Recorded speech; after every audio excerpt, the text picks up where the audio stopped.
오늘 하이델베르크 요리문답은 92문답부터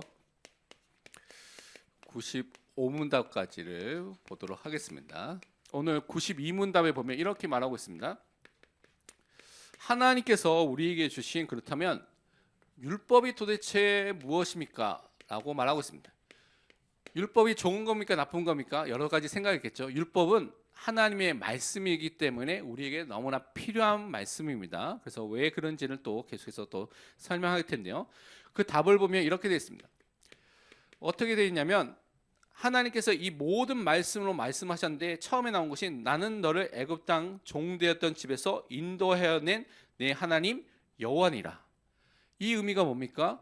하나님께서 우리를 먼저 어떻게 합니까? 구원하셨다는 거예요. 애굽과 바로의 손에 있었던 이스라엘 백성을 인도했던 것처럼 우리를 하나님께서 구원하시고 불러낸 너희 하나님, 우리 하나님이 되셨다는 것을 먼저 강조하고 있죠. 그러니까 구원을 받은 사람에게 뭘 주셨습니까? 율법을 주신 것입니다.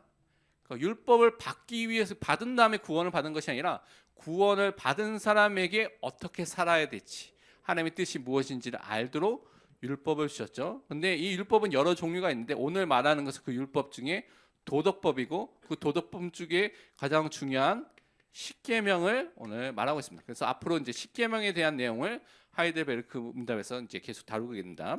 그 십계명을 보면 제1계명이 너는 나 외에는 다른 신들을 내게 두지 말라. 2계명은 너를 위하여 새긴 우상들을 만들지 말고, 또 위로 하늘에 있는 것이나 아래로 땅에 있는 것이나 땅 아래 물속에 있는 것의 어떤 형상도 만들지 말며 그것들에게 절하지 말며 그것들을 섬기지 말라. 내 하나님 여호와는 질투하는 하나님인즉 나를 미워하는 자의 죄를 갚되 아버지로부터 아들에게로 3, 4대까지 이르게 하거니와 나를 사랑하고 내 계명을 지키는 자에게는 1000대까지 은혜를 베푸느니라. 제3계명은 너는 내 하나님 여호와의 이름을 망령되게 부르지 말라. 여호와는 그의 이름을 망령되게 부르는 자를 죄 없다 하지 아니하리라. 제4계명은 안식일을 기억하여 거룩하게 지키라. 엿새 동안 힘써 내 모든 일을 행할 것이나 일곱째 날은 내 하나님 여호와의 안식일인즉 너나 내 아들이나 내 딸이나 내 남종이나 내 여종이나 내 가축이나 내 문안에 머무는 객이라도 아무 일도 하지 말라. 제5계명은 내 부모를 공경하라. 그리하면 내 하나님 여호와가 내게 준 땅에서 내 생명이 길리라.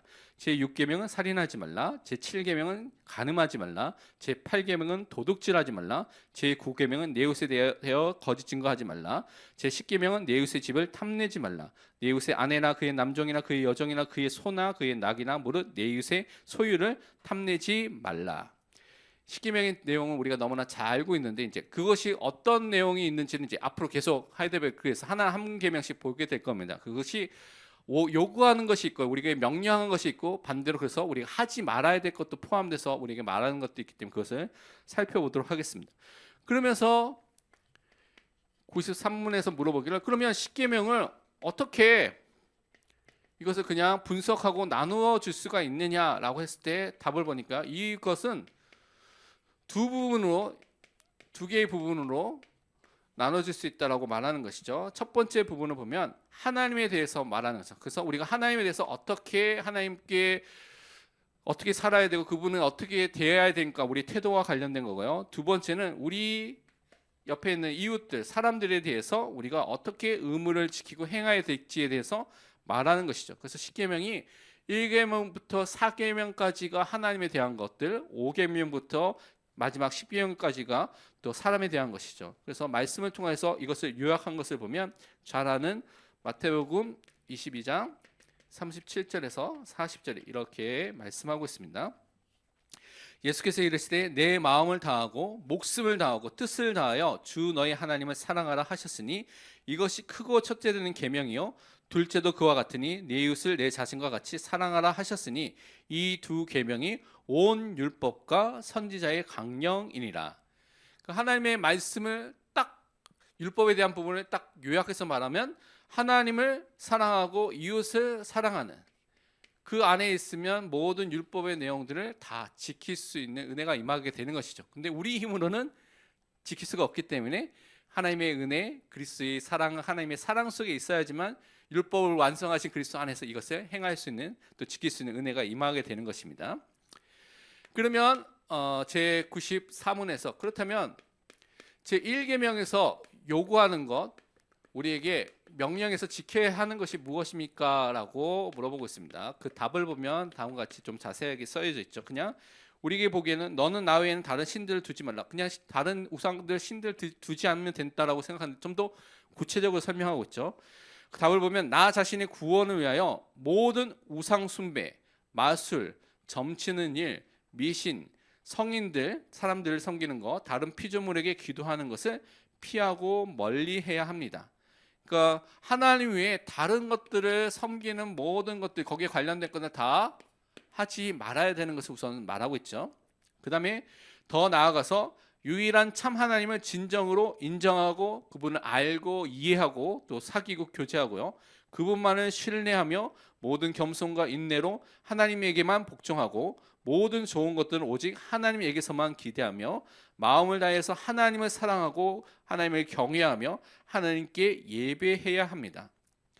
그러니까 우리가 그냥 사는 것이 아니라 이 땅에 하나님이 누구인지를 바르게 알고 믿어서 그래서 결국 하나님을 예배하는 사람으로 서는 것이 1계명에서 우리에게 요구하고 말씀하신 것입니다. 그냥 다른 신들 그냥 두지 않는다, 그 가까이 뭐 거기 관련된 것을 갖고 다니지 않는다 그런 정도가 아니라 그분을 예배하는 삶까지 연결되는 것이 1계명을 지키는 겁니다. 이게 여러분이 생각해야 될 뿐이에요. 그러면서 요약한다면 하나님의 뜻에 거슬려 행동하기보다는 오히려 모든 피조물을 포기합니다. 하나님의 뜻과 맞지 않으면 다른 어떠한 것이라도 다 포기할 수 있는 사람으로 서는 것을 말하는 것이죠. 결국은 여러분 이 땅에 살 때 하나님의 뜻에 따라서 거기에 순종하면서 사는 인생으로 사는 것이 1계명에서 하나님께서 여러분에게 말씀하신 것입니다. 말씀을 통해서 여러분이 확인해 보면 우선 고린도전서 10장 7절에서 8절입니다. 제가 이 성경 구절이 너무 많기 때문에 다 읽지 않고 몇몇 중요한 부분만 읽는데 여러분 시간 있으면 여기 관련된 가로 안에 있는 성경 구절 다 찾아보시면 좀 더 풍성하게 이해를 할 수가 있습니다. 고린도서 10장 7절 8절에 보면 그들 가운데 어떤 사람들과 같이 너희는 우상 숭배하는 자가 되지 말라. 기록된 바 백성이 앉아서 먹고 마시며 일어나서 뛰논다 함과 같으니라. 그들 중에 어떤 사람들이 음행하다가 하루에 2만 3천 명이 죽었나니 우리는 그들과 같이 음행하지 말자. 우상 숭배는요, 이와 같이 음행의 그런 결과들, 영적으로나 육신적으로 음행의 결과들이 나타나게 되고요, 함께 또 심판을 받게 되는 일들이 일어나는 것을 성경을 통해서 확인해 볼 수가 있습니다. 레위기서 19장 31절에는 이렇게 말하고 있습니다. 너희는 신접한 자, 귀신을 접한 자들이죠. 귀신에게 들린 사람들, 박수무당이죠. 박수를 믿지 말며 그들을 추종하여 스스로 더럽히지 말라. 나는 너희 하나님 여호와니라. 그러니까 영육간에 죄 가운데 빠질 수가 있기 때문에 그들을 멀리하라고 말씀해 주신 것이죠. 그러면 멀리하는 것으로 끝나는 것이 아니라 하나님께서 정말 원하는 것이 무엇이냐? 마태복음 4장 10절에 이렇게 예수님께서 말씀하셨습니다. 이 예수께서 말씀하시되 사탄아 물러가라 기록되었을 때 주 너희 하나님께 경배하고 다만 그를 섬기라 하였느니라. 그러니까 우리 여러분이 하나님을 섬기고 예배하는 삶을 사는 것이 하나님께서 원하시는 것이기 때문에 거기에 여러분이 집중해야 되는 것입니다. 그러면서 요한복음 17장 3절에 보면 영생은 곧 유일하신 하나님과 그가 보내신 자 예수 그리스도를 아는 것이니라라고 말하고 있습니다. 그래서 정말 예수 그리스도를 알고 믿는, 이 안다는 것은 정말 인격적인 교제와 사귐을 통하여서 아는, 그래서 부부 사이에 부끼리 아는 것처럼 그렇게 아는 관계를 말하는 거죠. 그 축복을 누리도록 해 주신 것입니다. 또한 예레미야서 17장 7절은 이렇게 말씀하고 있습니다. 그러나 물은 여호와를 의지하며 여호와를 의뢰하는 그 사람은 복을 받을 것이라.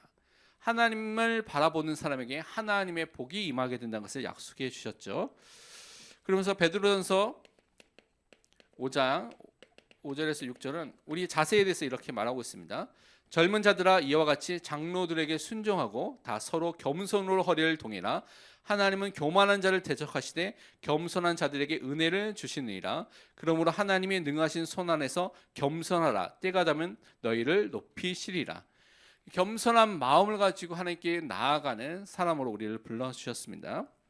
그리고 히브리서 10장 36절은 또 이렇게 우리에게 말씀하고 있습니다. 너희에게 인내가 필요함은 너희가 하나님의 뜻을 행한 후에 약속하신 것을 받기 위함이라. 그러니까 우리는 끝까지 하나님의 응답과 하나님이 우리를 인도하신 것을 기다리고 인내하는 삶을 사는 것이죠. 하나님이 분명히 우리 삶에 인도하시고 응답을 주실 것인데 그것을 바라보면서 약속하신 것을 계속 받는 믿음의 사람으로 서야 되겠습니다. 그리고 야고보서 1장 17절에 보면 이렇게 또 말씀해 주셨습니다. 온갖 좋은 은사와 온전한 선물이 다 위로부터 빛들의 아버지께로부터 내려오나니 그는 변함도 없으시고 회전하는 그림자도 없으시니라. 하나님께로부터 모든 좋은 것들이 오게 되는데 하나님께서 우리에게 필요한 시간표에 필요한 것들을 또한 허락해 주시고 주신다는 것이죠. 그러면서 우리는 신명기 6장 5절의 말씀처럼 우리가 마음을 다하고 뜻을 다하고 힘을 다하여 내 하나님 여호와를 사랑하는, 하나님을 정말 사랑하는 것이 먼저 있는 믿음의 사람으로 서는 것이 중요합니다. 그것은요 또 잠언에 있는 말씀과 또 연결돼 있죠. 잠언 9장 10절은 이 사랑이 다르게 표현되어 있는데 여호와를 경외하는 것이 지혜의 근본이요 거룩한 자를 아는 것이 명철이니라. 하나님이 누구인지를 알면 그 하나님에 대해서 존경하는 마음, 사랑하는 마음, 존귀하게 여기는 마음, 그분을 두려워하는, 이것은 무서워서 두려워한다는 부분, 그분이 누구인지를 아니까 너무나 그분이 위대하신 분을 알기 때문에 나오는 마음을 말합니다. 그러면서 마태복음 5장 29절부터 30절에 보면 이렇게 되어 있습니다. 만일 내 오른 눈이 너로 실족하게 하거든 빼어내버리라. 내 백질 중 하나가 없어지고 온몸이 지옥에 던져지지 않는 것이 유익하며 또한 만일 내 오른손이 너를 실족하게 하거든 찍어내버리라. 내 백질 중 하나가 없어지고 온몸이 지옥에 던져지지 않는 것이 유익하니라. 지금 이 말씀들을 하면 안 됩니다. 예수님께서 비유적으로 했기 때문에 죄 짓는다고 다 잘라버리면 우리 몸에 아무것도 안 남아 있습니다. 그렇죠? 안 남아 있게 되죠. 그래서 우리가 잘못된 것이 있으면 그것을 포기하고 정말 하나님의 뜻대로 사는 것을 또 그것을 말하고 있는 것이죠. 그래서 그런 삶을 살도록 우리에게 말씀하고 있습니다. 그러면서 95문에서 그래서 관련돼서 뭘 하고 있냐면, 그렇다면 우리가 하나님 대신에 다른 것을 섬기는 우상 숭배라고 말하는데 그것이 정말 도대체 무엇을 말합니까 했을 때 하이델베르크가 정의한 우상 숭배는 이것입니다. 우상 숭배란 말씀으로 자신을 계시하시는 유일한 참되신 하나님과 나란히, 그러니까 우리가 믿고 있는 하나님 있죠. 그 하나님과 나란히, 또 다른 말로 하나님의 위치에 동등하게 비슷하게, 그리고 아니면 그 하나님을 대신해서, 그 하나님을 대신해서 뭐 하는 겁니까? 다른 것들을 신뢰하는 다른 어떤 것들을 만들거나 고안하거나 가지고 있는 것, 그걸 우상 숭배라 합니다. 그래서 하나님을 신뢰하기보다는 이런 다른 것들을 신뢰하는 것을 말하고 있죠. 거기 많은 성경 구절 있지만 두 군데 보면 역대상 16장 26절에 보면 이렇게 말씀하고 있습니다. 만국의 모든 신은 헛것이나 여호와께서는 하늘을 지으셨도다. 그러니까 모든 세상에 있는 사람들이 섬기는 신들은 사람들이 만들었기 때문에 우상이죠. 근데 우리가 믿는 하나님은 천지를 지으신 살아계신 창조주 하나님이라는 것을 우리는 믿고 있습니다. 그러면서 갈라디아서 우리 4장 8절에서 9절 보면 이렇게 설명하고 있죠. 그러나 너희가 그때에는 하나님을 알지 못하여 본질에서 하나님이 아닌 자들에게 종로릇 하였더니, 그 하나님을 알지 못하는, 믿지 못했던 그 상태 속에 있으면 다른 것에 우상에게 종로릇 하고 있는 거죠. 자기를 위해서 만들었는데, 자기의 도움이 되기 위해서 만들고 섬기고 있는데 사실은 자신이 우상에게 매이게 되고 종살이하게 된다는 것입니다. 근데 9절에 보면 이제는 너희가 하나님을 알 뿐 아니라 더욱이 하나님이 아신 바 되었거늘 어찌하여 다시 약하고 천박한 초등학문으로 돌아가서 다시 그들에게 종노릇 하려 하느냐. 그래서 계속해서 우리가 잘못하면 하나님 대신에 의지하고 바라보는 다른 것들에 종살이하는 우상 숭배가 나타날 수 있기 때문에 그것을 주의하고 말하고 있습니다. 결론으로 우리 복잡하지만 또 구역 공간을 보면 바로의 꿈을 해석한 우리가 잘 아는 소년 요셉에 대한 부분을 보도록 하겠습니다. 요셉의 일생을 보면 형들의 미움을 받았습니다. 그래서 죽을 뻔했죠. 죽을 뻔하다가 노예로 팔려갔습니다. 인신매매를 당했죠. 인신매매에서 팔려갔는데 노예로 생활하다가 인정을 받아서 총무까지 올라갔는데 모함을 받았습니다. 모함을 받아가지고 감옥에 갔죠. 죄 없는데 감옥에 갔죠. 그래서 거기서 뭔가 자기 희망이 보일 것 같은 꿈 해석을 통해서 그들이 풀려나서 희망이 보일 것 같은데 그것도 모두 희망이 사라져 버렸습니다. 그러니까 요셉의 인생을 보면 사람들이 보기에는 실패의 연속이고 될 듯하다가 안 되구나, 될 듯하다 안 되구나, 망했구나라고 생각할 수밖에 없는데 사실 하나님께서는 그를 하나님의 주권 가운데 그를 인도하셨고 오늘 구역강가에 있는 것처럼 왜 그를 그렇게 하셨느냐? 애굽의 총리로 세우면서 바로의 꿈을 해석하도록 하나님께서 인도하셨죠. 또 결론에 있는 것처럼 또 그것을 통하여서 하나님이 우리에게 보내신 메시아에 대한 부분을 예표하는 그것을 또 보여준 일을 하신 것입니다. 그래서 여러서 항상 기억하시 우리 인생이 하나님의 절대 주권 아래에 있는 인생이고 그와 함께 하나님께서 우리를 분명히 인도하고 계신다는 것을 믿는 믿음을 항상 확인하는 것이 중요합니다. 이게 흔들리게 되면 모든 것 속에서 이제 내가 해야 되고 내가 그 부분을 해결하려고 하는 것으로 흘러가게 돼요. 하나님의 뜻과 계획을 찾지 않고 어떻게 해결해야 되지? 어떤 방법이 있을까라고 여러분이 생각하게 됩니다. 근데 여러분 그것이 아니라 하나님의 뜻과 계획이 나의 모든 걸음 속에 모든 현장 속에 있다는 것을 볼 필요가 있습니다. 하나님께서 꿈을 바로에게 주셨는데 꿈의 해석을 할 수 있는 분은 누굽니까? 하나님이죠. 근데 누구를 통해서 해석을 하도록 시키셨느냐? 요셉을 통하여서. 그러니까 우리가 요셉 같은 사람이 하나님이 쓰시는 청지기 일꾼으로서 그 일을 감당할 수 있도록 하나님께서 역사하고 계신 것입니다. 그래서 바로의 꿈을 해석하도록 부름을 받은 것은 지금 세상 사람이 보기에는 죄인의 몸으로 있고 노예의 몸으로 있는 상태 속에 있는 요셉입니다. 그러니까 세상 사람들이 보기에는 안 알아주고 비천한 상태 속에 있더라도 하나님이 역사하시면 그 사람이 어느 순간에 왕 앞에 서게 되는 역사가 일어날 수가 있는 것입니다. 그러니까 우리가 지금 있는 상태와 수준이 중요한 것이 아니라 지금 내가 하나님의 말씀 안에 그 은혜 안에 있는가 없는가가 너무나 중요하겠죠. 그러면 근데 요셉은 꿈 해석에 대한 부분을 말하면서 내가 할 수가 있습니다. 내가 뛰어나요. 내가 이거 잘하거든요. 내가 이거 탤런트입니다. 이거 최고예요. 라고 말한 것이 아니라 하나님께서 바로에게 그 꿈에 대한 답을 주실 것이다. 그래서 평안한 답을 누가 줄 거냐? 내가 아니라 하나님이 주실 거라고 하나님을 높였습니다. 이게 중요하죠.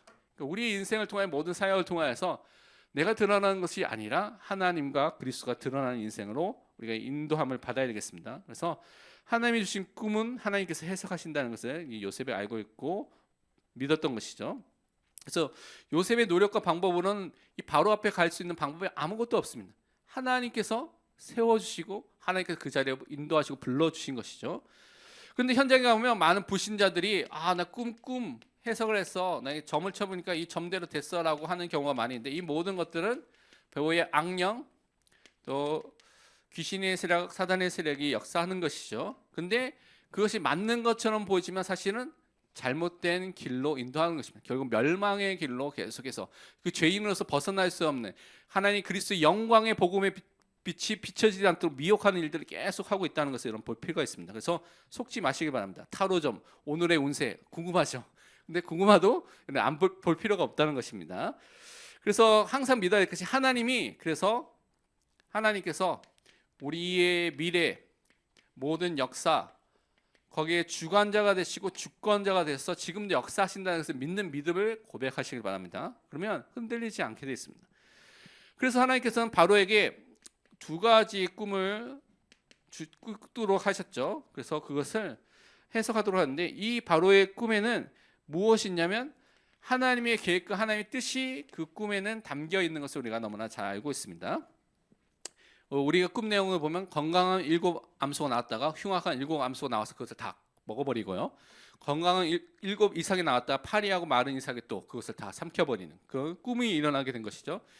너무나 해결하고 해몽하고 그것을 해석하기 위해서 노력했지만 세상의 방법으로 해석을 할 수가 없습니다. 왜냐하면 이것은 하나님이 주신 꿈이고 그래서 그 꿈은 하나님의 특별 계시, 특별한 사람에게 하나님의 뜻과 계획을 알려주시는 특별 계시로서 주어진 꿈이기 때문에 하나님의 뜻과 계획을 알려주시도록 하신 것이죠. 그래서 해석이 누구에게 있습니까? 하나님께. 특히 성령 하나님께서 그것을 해석하도록 하셨다는 것이죠. 그래서 누가 해석했습니까? 하나님의 영, 성령에 충만한 사람인 요셉이 이 꿈을 하나님의 뜻대로 해석하게 되는 것이고 그것을 알려주겠죠. 그래서 우리도 하나님의 영, 성령의 인도 속에서 하나님의 말씀 속에서 하나님의 뜻과 계획을 발견하는 사람으로 서는 것이 중요합니다. 그때 여러분 질문 생길 수 있겠죠. 목사님, 그러면 지금은 꿈을 통해서 하나님께서 역사하지 않습니까? 꿈을 통하여서도 하나님께서 역사하시긴 합니다. 근데 여기서 주의할 것이 대부분의 이제 꿈을 통해서 역사하시는 그런 현장의 이야기를 종합해 보면 성경이 없거나 이제 성경을 접할 수 없는 그런 무슬림 현장이라든가 공산권 현장이라든가 그런 것은 하나님께서 꿈을 통하여서 복음 가진 사람들을 만나도록 아니 교회에 가도록 그 사람들 이끌어서 많은 사람 무슬림이 회심한 이유를 들어보면 어디를 가라고 꿈을 꾸었는데 가니까 교회고 전도자고 목사님을 만나서 복음을 받게 됐다는 게 굉장히 많이 있거든요. 그러니까 그런 것은 그렇게 역사하는데 지금 여러분 뭘 갖고 있습니까? 성경 66권의 특별히 계신 기록된 성경이 있습니다. 근데 성경 읽지 않고 하나님 꿈을 통하여서 알려주세요, 꿈을 통하여서 알려주세요 하면 여러분이 개꿈을 꾸거나 아니면 사단이 주는 잘못된 꿈에 시달릴 수가 있습니다. 그러니까 그것을 믿으면 안 됩니다. 진짜 하나님의 말씀 속에서 뜻과 계획을 발견하시기 바랍니다. 그러면서 요셉을 이제 중요한 하나님의 꿈을 꾸어서 그것을 어떻게 해결할 것인가 대안을 제시하게 됐죠. 그래서 이것은 요셉의 힘과 능력을 한 것이 아니라 하나님께 주신 지혜를 가지고 요셉이 이것을 말하게 된 것입니다. 그래서 7 풍년과 7 흉년을 어떻게 대비할 것인가, 지혜로운 사람을 세우고 세금을 받아서 20% 받고 그리고 앞으로 그것을 정리해야 될 것을 미리 대비하라고 미리 준비하라고 말한 것이죠. 그러니까 이 이야기를 들으니까 바로왕이 너무나 마음에 든 것이죠. 그래서 여호와의 영에 신의 이같이 충만한 자를 우리가 볼 수가 있겠느냐라고 하면서 결국 요셉이 그 일을 감당할 수 있는 총리로 세워지는 것을 우리가 너무나 잘 알고 있습니다. 하나님의 지혜를 가지고 하나님의 뜻을 이루어도록 사용되는 믿음의 사람으로 서게 된 것이죠.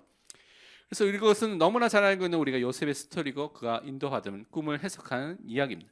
근데 이 요셉의 스토리는 또다시 여러분이 볼 필요가 있는 것이 요셉을 통하여서 죄가 없이 고난을 받으시고 고통을 받으시고 마침내 최고의 왕의 자리까지 이르게 되는 예수 그리스도에 대한 모형으로 요셉이 죄 없는 상태에서 모함과 그런 감옥에 가고 고통을 당하다가 총리로 높여진 것처럼 하나님께서 그것을 우리에게 한 모형으로 모델로 그림자로 보여주게 된 것입니다. 그래서 우리가 항상 무엇을 바라보느냐? 그래서 우리의 왕이 되신 그리스도만을 항상 바라보고 믿고 또 누리는 믿음의 사람 우리를 부르신 것을 항상 붙잡으시길 바랍니다.